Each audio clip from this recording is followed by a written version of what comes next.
Hi everyone, I am Anagha from Access Language School, and in this video let us discuss about 4 effective ways of communication which you can make use of in your speaking test of OET.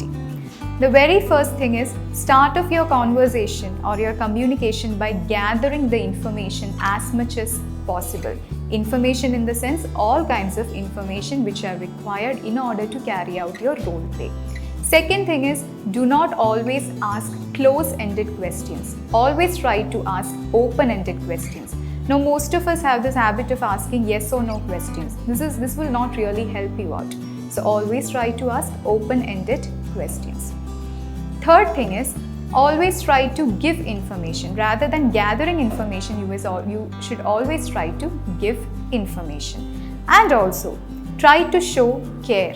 Your communication or the conversation which you're carrying out should create a kind of or a tone of care in the mind of the person who is hearing you, because after all you're a healthcare professional.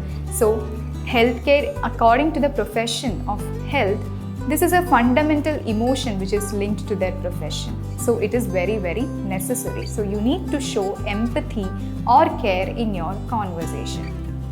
And last but not the least, you should always try to respond to the person whom you are talking with. It may be a patient, as I already mentioned, or a relative of the patient, which will greatly help you out in order to carry out your communication in a structured manner.